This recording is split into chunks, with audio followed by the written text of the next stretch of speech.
Hey Trekkies, Christian Fox here with another video for you. In honor of Star Trek Voyager's 30th anniversary, I want to talk about the series and what I love about it.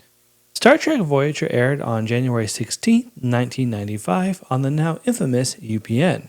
The show featured the highly advanced USS Voyager stranded in the Delta Quadrant, headed by the franchise's first female lead in Kate Mulgrew as Captain Kathryn Janeway. The show itself has plenty of flaws, but goodness gracious, I love it. I watched it when I was super young, but it wasn't until 2002-2003 when I was in grade 6 that I truly became a die-hard Voyager fan. I used to come home after school and beeline for the TV where I'd put on Channel 20, the new VR, which I believe was based in the Bay Area for those of you that know the Greater Toronto Area, aka the GTA, where I would watch whatever was on until Voyager came on at 4 p.m. There's so much I love about the series, but for this video, I'm going to be focusing on my top 3 favorite things. Number 3, the ship. USS Voyager is my favorite hero ship of the small screen.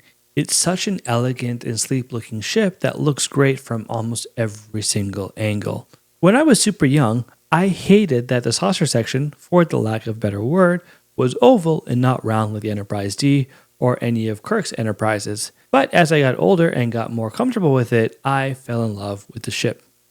Making it even cooler is its nacelle arch up when going to warp. I don't love the bridge or the other interiors as much as the D, but man, I do like them a lot. Of course, my favorite part of Voyager when it comes to its interior is the astrometrics lab. I love it when characters are looking at star charts or other sci-fi data and the room appears to rotate with the screen.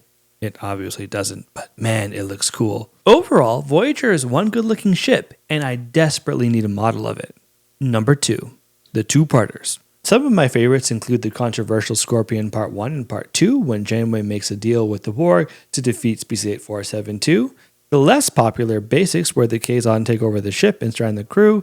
Features End, where the crew travels back in time to 1996. Equinox, where the crew encounter a morally compromised Starfleet crew. And, of course, Year of Hell. Year of Hell is one of Voyager's crowning achievements. It's full of incredible acting, strong action sequences, a very unique sci-fi timey-wimey premise, and gives us a taste of what Voyager could have been. The episode follows the crew over the span of a year in which they are constantly attacked by the Krenim, courtesy of the Krenim leader Anorax, who is erasing planets from history. Throughout the episode, we get to see the crew deal with limited resources, damage that isn't magically repaired, and the harsh reality of being alone with no Starfleet support. Of course, this is all reset in the end, but it shows us what the show could have been if it dealt with those realities. Year of Hell is a lot of fun and a two-parter that is absolutely essential Voyager viewing. Number 1, the characters. The final thing that I love and my favorite thing about the series are its characters. No show is complete without good characters, and Voyager is no exception. You have great characters like Tom Paris, the everyman on a quest for redemption, Harry Kim, the eager and incredibly smart ensign, but for me, it's all about the perfect trifecta of Captain Janeway, 7 of 9, and the Doctor. Captain Janeway is a top-tier captain who is able to balance diplomacy with tactical savvy. In many ways, Janeway is a perfect blend of Kirk, Picard, and Sisko, and all of this is brought to life by Kate Mulgrew's commanding and powerful performance. Then thrown into the mix is 7 of 9, a former Borg drone trying to rediscover her humanity.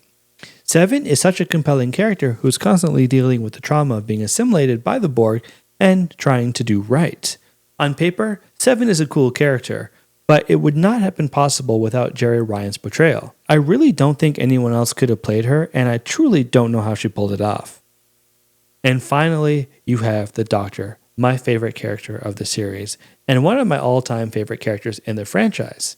The Doctor, Voyager's emergency hologram, could have simply been a retread of Data, but he's so much more than that. Throughout the series, we got to watch the Doctor go from medical tool that was often disregarded by the crew to full-fledged respected member of the USS Voyager. Robert Picardo as a Doctor is a thing of beauty, as he expertly balanced the Doctor's sarcastic wit with his medical skill and compassion. If there's one single reason to watch Voyager, it's for the Doctor. Of course, big shout out to the other characters in the show who I loved for so many different reasons. Star Trek Voyager may have its flaws, but it's a great show with an even greater legacy. Here's to you, Voyager. Happy 30th.